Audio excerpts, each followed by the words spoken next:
Dear student, हम लोग पिछले क्लास में देखे थे द्विघात समीकरणों के मूलों के अस्तित्व के बारे में। और उसके लिए हमने एक विवेचक का फार्मूला निकाला था d बराबर बी स्क्वायर माइनस 4ac। और उसके बाद हमने कई सारे समीकरणों के विवेचक निकालने के लिए हम लोग बहुत सारे द्विघात समीकरणों को हल किए थे। और आज हम लोग देखेंगे विवेचक निकालने के बाद जिस द्विघात समीकरणों के मूलों का अस्तित्व होगा उसको पूर्ण वर्ग बनाने की विधि द्वारा हल करने का प्रयास करते हैं। तो चलिए आइए हम लोग स्टार्ट करते हैं। कल हम लोग जो देखे थे द्विघात समीकरण का जो मानक रूप था A X square plus B X plus C is equal to 0 था। और इस स्टैंडर्ड फॉर्म के अनुसार हमने विवेचक का फार्मूला निकाला था जिसको शॉर्ट में डी या डिस्क्रिमिनेंट कहते हैं। और ये जो होता है बी स्क्वायर माइनस 4ac। और इस फार्मूला के मदद से हमने कई सारे द्विघात समीकरणों के विवेचक निकाला था।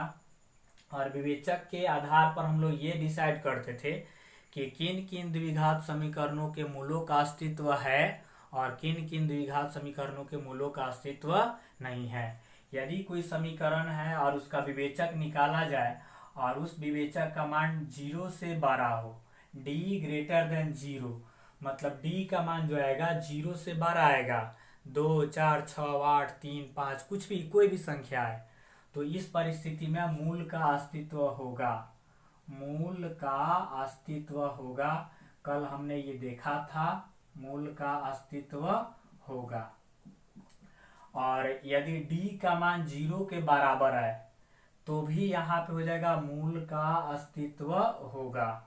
यदि d का मान 0 से छोटा आ जाए, d लेस देन 0, तो ये यहाँ पे हो जाएगा अस्तित्व नहीं होगा, मूलों का अस्तित्व नहीं होगा। आज जिनके मूलों का अस्तित्व नहीं होगा उनको हम लोग पूर्ण वर्ग बनाने की विधि द्वारा हल नहीं करेंगे।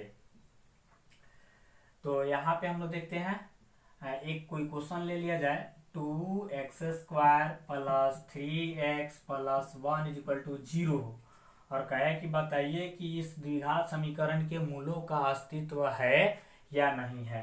तो हम लोग क्या करना पड़ेगा, a और c का मान लिखना पड़ेगा।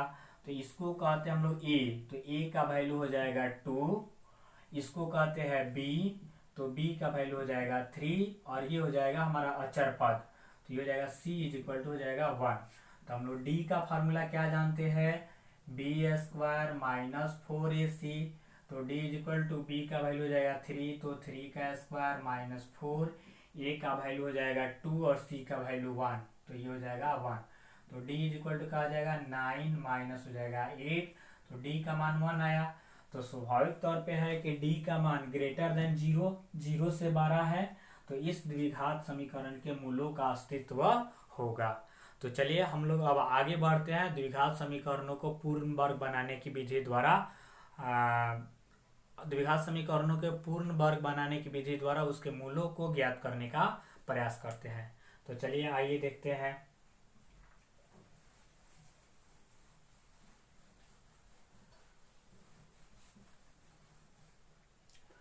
हम लोग को क्या करना है, द्विघात समीकरण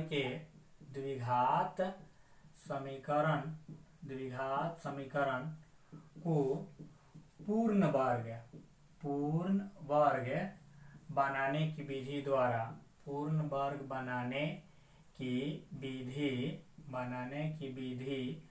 द्वारा मूल ज्ञात करना।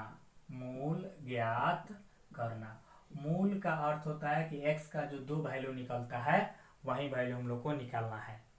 तो हम लोग 2 फार्मूला का यूज करेंगे। एक फार्मूला होता है कौन सी, a प्लस बी के होल स्क्वायर, तो ये होता है a square plus 2ab plus B square. लेकिन हम लोग क्या करेंगे, जब पूर्ण वर्ग बनाने की विधि का प्रयोग करेंगे तो इस फार्मूला का उल्टा लिखेंगे, इसको पहले लिखेंगे और इसको बाद में लिखेंगे। मतलब इस फार्मूला को हम लोग यूज करेंगे a square plus 2ab plus B square.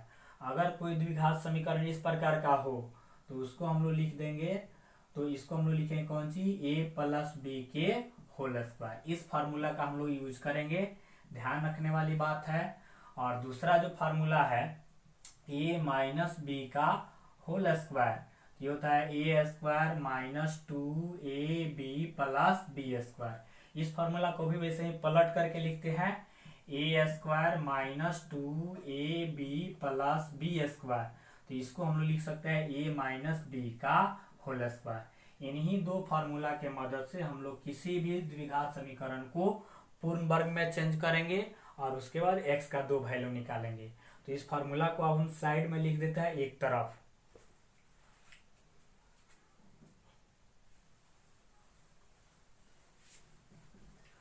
तो इस फार्मूला को लिखते हैं क्या, A square plus 2ab plus B square is equal to हो जाएगा a प्लस बी का होल स्क्वायर। और दूसरा जो है A square minus 2ab plus B square is equal to हो जाएगा a माइनस बी का होल स्क्वायर।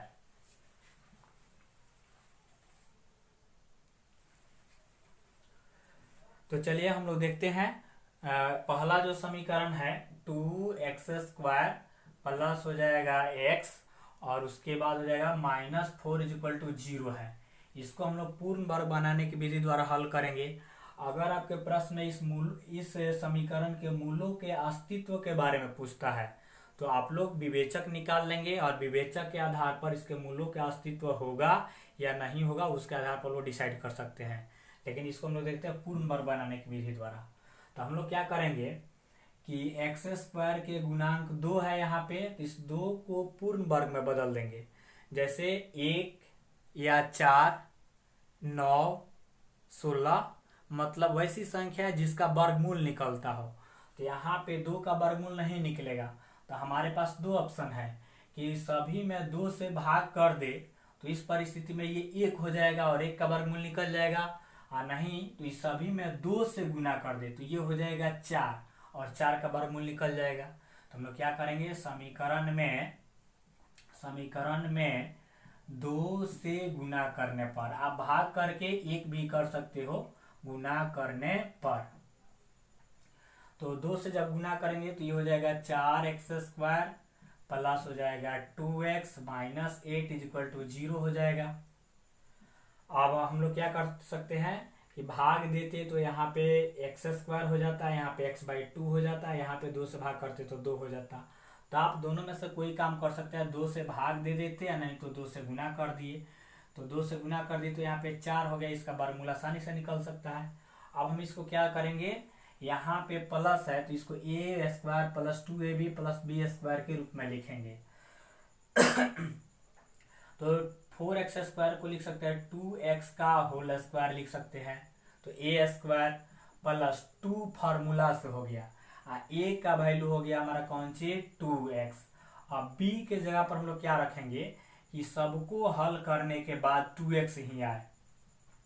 तो हम लोग क्या कर सकते हैं 1/, अगर 2 रख दे, अपना मन से 1/2 रख दे तो ये कट जाएगा, 2 से 2 आए, ये 2x हो जाएगा। तो अपना मन से 2 रखे तो इसके मान पर कोई इफेक्ट नहीं पड़ा, तो b के जगह पर 1/2 रखे हैं तो 1/2 के होल स्क्वायर को जोड़ देंगे और 1/2 के होल स्क्वायर को घटा देंगे। तो समीकरण के मान पर कोई प्रभाव नहीं पड़ेगा क्योंकि ये दोनों कैंसल हो जाएगा।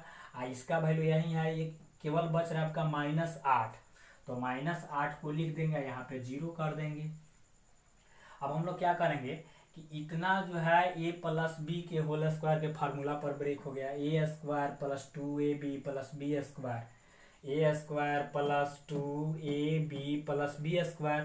तो इसके बदले में लिख सकते हैं a प्लस बी का होल स्क्वायर, ये टोटल के बदले में लिख सकते हैं a प्लस बी का होल स्क्वायर मतलब 2x प्लस b के जगह पर रखे हैं 1/2 का होल स्क्वायर कर देंगे और ये दोनों को पक्षांतरित कर देंगे इधर। तो ये -8 है, इधर जाएगा तो हो जाएगा हमारा +8 और ये माइनस है, इधर जाएगा तो ये जाएगा प्लस। 1 का स्क्वायर करेंगे तो 1, 2 का स्क्वायर करेंगे तो ये हो जाएगा 4 और यहाँ पे बट्टा में 1 मान रख करके एलसीएम लेकर जोड़ घटाव कर देंगे। तो यहाँ पे हो जाएगा 2x प्लस 1/2 का whole square is equal to, इसका एलसीएम हो जाएगा 4 और ये 4 बार में जाएगा तो ये हो जाएगा 32 और प्लस हो जाएगा 1। तो इसको हम लोग और क्या लिख सकते हैं 2x प्लस 1 का whole square is equal to हो जाएगा ये 33/4। अब स्क्वायर है इधर जाएगा तो रूट में, तो 2x plus 1/2 is equal to हो जाएगा अंडर रूट हो जाएगा 33/4।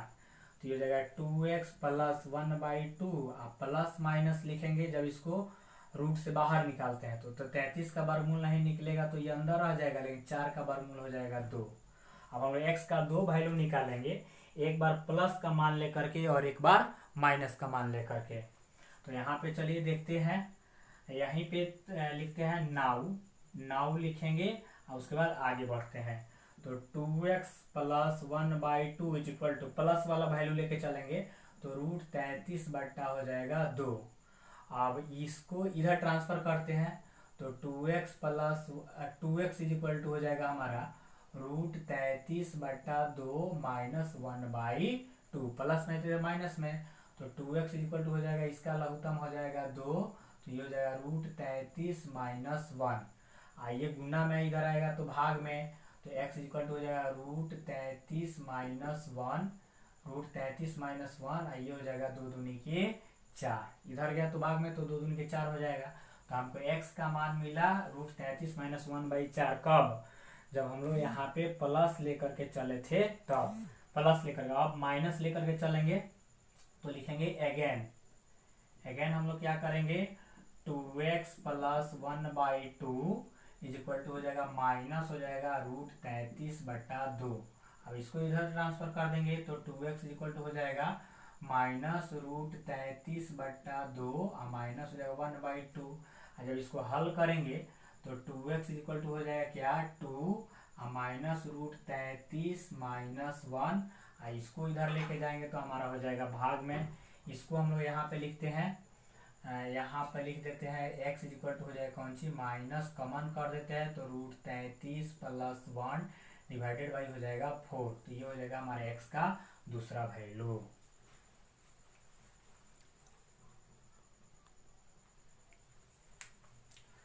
तो चलिए हम लोग अब नेक्स्ट एग्जांपल देखते हैं फिर दूसरे क्वेश्चन के बारे में।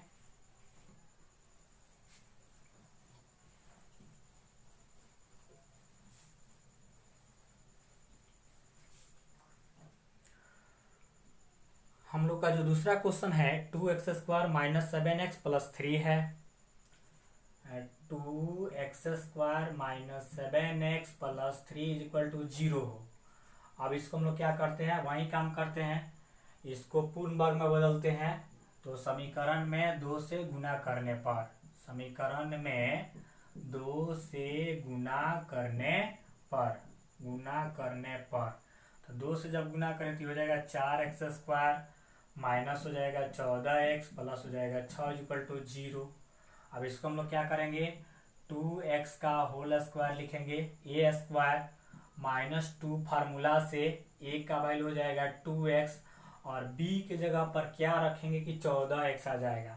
तो यहाँ पर हम लोग क्या करते हैं 7/2 रख दे, तो 2 से 2 कैंसल, 7 दूनी के 14। ये थोड़ा अपना मन से दिमाग लगाना कि यहाँ पे क्या रखेंगे कि जो ये हमारा मध्य पद है वही मिले। तो 7/2 रखे। अब हम लोग क्या करेंगे 7/2 का स्क्वायर को जोड़ देंगे और 7/2 के स्क्वायर को घटा देंगे और प्लस 6 इक्वल टू 0 हो जाएगा। अब इसके बदले में हम लोग क्या लिखेंगे a² minus 2ab plus b²। ये फार्मूला होता है a माइनस बी के होल स्क्वायर का, मतलब 2x माइनस 7/2 के होल स्क्वायर का। इधर दोनों पक्षों को इधर पक्षांतरित कर देते हैं तो 6 प्लस में इधर जाएगा तो हो जाएगा -6, इधर माइनस है तो इधर आकर के हो जाएगा प्लस 49/4। 7 का स्क्वायर तो 49 और 2 का स्क्वायर हो जाएगा 4। अब हम लोग क्या करते हैं 2x माइनस 7/2 के होल स्क्वायर और ये हो जाएगा बट्टा में 1 कर लेंगे तो ये हो जाएगा 4, तो हो जाएगा माइनस हो जाएगा 24 और प्लस हो जाएगा ये 49। तो ये हो जाएगा 2x माइनस 7/2 का होल स्क्वायर इक्वल टू हो जाएगा ये 25/4। अब हम लोग क्या करते हैं स्क्वायर को इधर भेज देंगे रूट में, तो 2x माइनस 7/2 इक्वल टू हो जाएगा अंडर रूट 25/4। अब इसका वर्गमूल निकाल देंगे तो 2x minus 7/2 is equal two plus minus consider करेंगे जब रूट से बाहर निकालेंगे तब, और यहाँ पे 25/4 का वर्गमूल हो जाएगा 5/2। अब यहाँ से लिखेंगे नाउ, एक बार प्लस 5/2 लेकर कंसीडर करेंगे और एक बार माइनस 5/2 लेकर कंसीडर करेंगे। तो यहाँ से 2x minus 7/2 is equal to हो जाएगा 5/2, इधर माइनस है इधर जाएगा तो प्लस में, तो 2x इज इक्वल टू हो जाएगा 5/2 प्लस हो जाएगा 7/2, तो 2x इज इक्वल टू हो जाएगा 2 लघुत्तम और ये 5 + 7, तो 2x इज इक्वल टू हो जाएगा 12/2, मतलब 2x इज इक्वल टू हो जाएगा 6, तो x इक्वल टू हो जाएगा 3। x का एक वैल्यू मिला। इस क्वेश्चन का हमने एक x का वैल्यू निकाल दिया और दूसरा वैल्यू आप लोग खुद निकालेंगे। और एक्सरसाइज 4.3 का जो भी क्वेश्चन है 1 नंबर में, उनके मूलों के अस्तित्व को चेक करना है। जो भी द्विघात समीकरण है उसके मूलों के अस्तित्व के बारे में चेक करना है, और उसके बाद जिनके मूलों का अस्तित्व होगा उसको पूर्ण वर्ग बनाने की विधि द्वारा हल कीजिएगा। अगर यदि आपसे क्वेश्चन वो नहीं बनता है तो आप कमेंट बॉक्स में उस क्वेश्चन नंबर को ज़रूर डालें। अगले वीडियो में हम ज़रूर उस क्वेश्चन को बनाने का प्रयास करते हैं। तो आज के लिए इतना ही, धन्यवाद।